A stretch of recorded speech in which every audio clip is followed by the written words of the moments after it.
अलग अलग तरह की बातें कर रहे हैं, कोई पॉलिटिकल स्टेटमेंट दे रहा है, कोई महिलाओं को लेके बात रख रहा है। खासतौर पर हम देख रहे हैं कि महिलाओं को लेके बहुत नसीहत दी जा रही है। हाल ही में अनिरुद्धाचार्य जी ने कहा, उसे लेकर बहुत कुछ विवाद हुआ, आपने उनके बयान को सड़क छाप भी कहा, क्यों? सड़क छाप इसलिए कहा कि पहले अनिरुद्धाचार्य जी ने खुद कहा है कि वो सड़क पर जो ट्रक चलते हैं उसमें ट्रक क्लीनर थे। तो जब इस तरह की कोई भाषा का इस्तेमाल करता है जो असभ्य है, असंवैधानिक है, अश्लील है, तो उससे हम सड़क छाप भाषा के रूप में बात करते हैं कि बड़ा सड़क छाप आदमी है। तो उन्होंने खुद कहा कि हम ट्रक क्लीनर थे। अब ये अलग बात है कि उन्होंने प्रोग्रेस की है, ट्रक क्लीनर से धीरे धीरे कथावाचक तक पहुंच गए, लेकिन भाषा उनकी वही रही। पर संत समाज उन्हें डिफेंड करता है। तो ठीक है ना, अब संत समाज जो डिफेंड कर रहा होगा वो भी इसी तरह का होगा। भाई इस देश में बोलने की जो आज़ादी है, जो अभिव्यक्ति की आज़ादी है, वो केवल इनके जैसे कथावाचक कोई है। प्रेमानंद महाराज जी ने भी कहा कि लड़कियां अगर 4 पुरुषों के साथ रहकर आती हैं तो वो अपने पति को स्वीकार नहीं कर पाती। मतलब हर कोई महिलाओं लड़कियों को ही नसीहतें दे रहा है। प्रेमानंद जी एक संत हैं और उन्होंने जो बात कही उसका उन्होंने खंडन भी किया और दोबारा रिपीट नहीं किया, उसको रिपीट नहीं किया। ये संत स्वभाव है, स्वीकार कर लेना किसी बात को। लेकिन अनिरुद्धाचार्य जी ने उसी बात को बार बार हर चैनल पे, अपने चैनल्स पे, तमाम जगहों पर, तमाम मंचों पर उन्होंने उन्हीं बात को रिपीट किया जिनको हम नहीं रिपीट कर सकते यहाँ। वो 4 जगह वाली बात कि बच्चियाँ 25 साल तक होते होते ऐसा, मैं यहाँ माताएं बहनें मेरे सब भाई बैठे हैं, क्या इस बात को स्वीकार करते हैं कि जो कहते हैं कि 25 साल तक होते होते बच्चियाँ ऐसा कर लेती 4 जगह, वैसा कर लेती 4 जगह, ऐसा करती क्या बच्चियाँ? ये सब गलत बात कह रहे हैं, गलत बात है, उनका विरोध होना चाहिए। अभी वो केवल इसलिए उनको डिफेंड कर रहे हैं कि भाई संत हैं, ये संत हैं, इनके बारे में ना बोलो। अरे भाई संत बोल क्या रहा है? मोनोलॉग चल रहा है क्या कि वो बोलेंगे और हम गाली सुनेंगे? अगर कोई बच्ची पलट करके कमेंट कर देती है, उनको एक बच्ची ने कमेंट कर दिया, केवल एक बच्ची के कमेंट से इतना डर गए कि गोलियां चलने लग गई। गाली दे रहे थे, अब गाली से गोली तक पहुंच गए। अच्छा, वास्तव में सनातन परंपरा में महिलाओं के लिए क्या स्थान है? क्या सारी नसीहतें, क्या सारे धर्म के जो परंपराएं हैं, पति परमेश्वर है, क्या वो सिर्फ महिलाओं के लिए? आप सही कह रही हैं। इस देश की ऐसी व्यवस्था हालत हो गई है, अग्नि परीक्षा केवल सीता ही देगी, अग्नि परीक्षा माताएं बहनें देंगी, पुरुषों का कोई इसमें दायित्व नहीं है। वो नकारा है, बदमाश है, उनको कोई नहीं पूछ रहा। उनको कोई क्यों नहीं नसीहत देता? उनको कोई क्यों नहीं सही मार्ग बताता? ये बात तो धर्माचार्यों से पूछना चाहिए कि जिस बच्ची के घर में जिसने कमेंट किया, लिव इन के ऊपर कोई बात हुई होगी, तो अभिव्यक्ति की आज़ादी सबको है। अगर आपको आज़ादी बोलने की तो सबको आज़ादी बोलने की है। अगर उसने बोल दिया तो घर में गोली चल रही है, एक खंडन तक नहीं आ रहा इनका।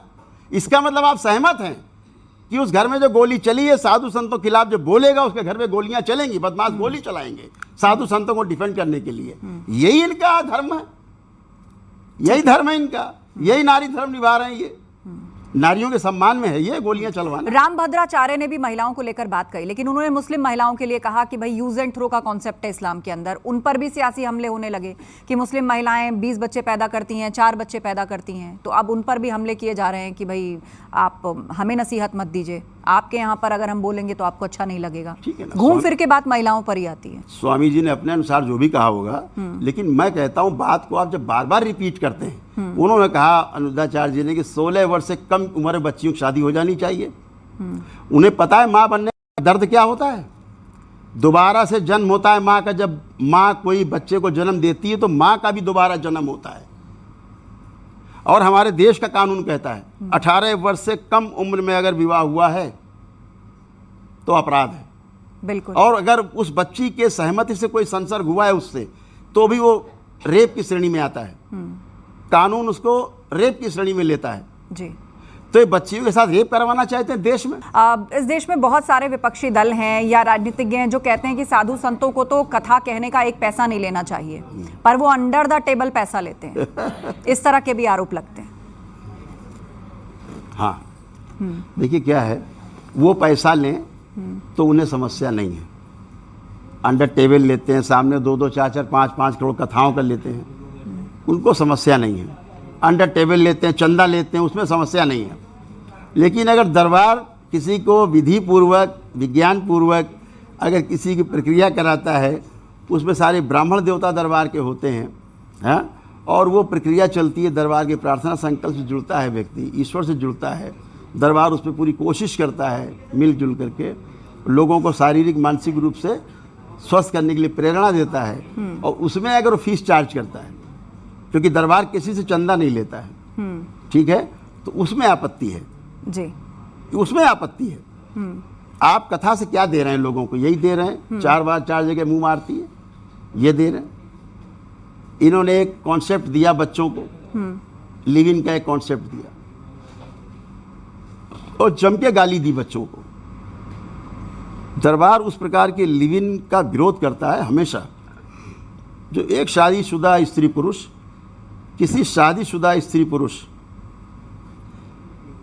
के साथ अपने पुराने पार्टनर को छोड़ के रहने लगते हैं, हिंदू मैरिज एक्ट का उल्लंघन करते हैं। ये भारतवर्ष में बिल्कुल अमान्य है, ये दुराचार और व्यभिचार की श्रेणी में आता है।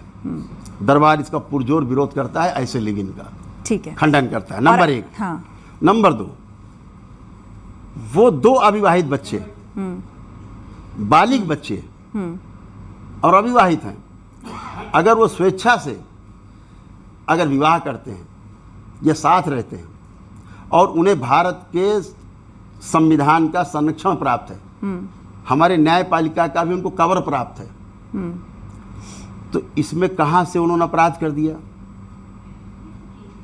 इसमें कोई अपराध है? जब भारत का सर्वोच्च न्यायालय उनको कवर देता है कि 2 बालिग बच्चे, 2 अविवाहित बच्चे अगर विवाह कर रहे हैं, साथ रह रहे हैं, इसमें आपत्ति किसको है? देश का सुप्रीम कोर्ट भी इसको अपराध की श्रेणी में नहीं मानता है। हमारी संसद भी नहीं इसको मानती है। हमारे बच्चे बच्चियां अगर कर रहे हैं तो इसमें दोष किसका है? इसको लिव इन मानते हैं वो। बिल्कुल, ये लिव इन नहीं है, ये प्रेम विवाह है, ये गंधर्व विवाह है। गंधर्व विवाह, और इसे गंधर्व विवाह की श्रेणी में जो शास्त्रों में वर्णित है 8 प्रकार के विवाह हैं जी, उनमें से एक विवाह ये गंधर्व विवाह है। और गंधर्व विवाह हमारे जो आराध्य, मेरे स्वयं के मेरे जो आराध्य भगवान नारायण, भगवान श्री कृष्ण के रूप में रहे, उन्होंने स्वयं गंधर्व विवाह कराए हैं। सुभद्रा के साथ अर्जुन का कराया जी, ठीक है। और इससे बड़ी बात बताएं आपको, ये देश का जो नाम है ना, भारतवर्ष, महाराजा भरत के नाम पे पड़ा है, ये भरत के नाम पर पड़ा भारतवर्ष। और भरत प्रेम विवाह से उत्पन्न हुई संतान थे, गंधर्व विवाह से उत्पन्न हुई संतान थे भरत, उनके नाम पे भारतवर्ष से आप उनको गाली दे रहे हैं। तो हमारे आराध्य ने, जो भगवान श्री कृष्ण ने इसको मान्यता दी, आप कौन होते हैं प्रश्न खड़े करने वाले? ठीक है, तो पौराणिक काल से लेकर के, द्वापर से लेकर के अगर कलयुग तक, आज हमारा भारत का संविधान, हमारे भारत के न्यायालय, सर्वोच्च न्यायालय उसको कवर दे रहे हैं, बच्चों को संरक्षण दे रहे हैं, तो इसमें क्या आपत्ति है? चलिए, आपने लिव इन रिलेशनशिप को जिस तरीके से डिफाइन किया है, मुझे लगता है बहुत सारे साधु संत बाबा सन्यासी हैं जो उसके विरोध में बयान देते रहे हैं, और उससे लेके देश के यूथ और देश के कानून के बीच में एक चर्चा और एक खिंचाव की स्थिति बनती रही है, लेकिन आपने उसको एक अलग रूट से समझाया है। बहुत बहुत धन्यवाद करौली सरकार जी, आप हमारे स्टूडियो में आए। आप सभी ऑडियंस का बहुत बहुत धन्यवाद। जोरदार तालियों के साथ इस शो को यहीं खत्म करते हैं। बहुत धन्यवाद। Thank you.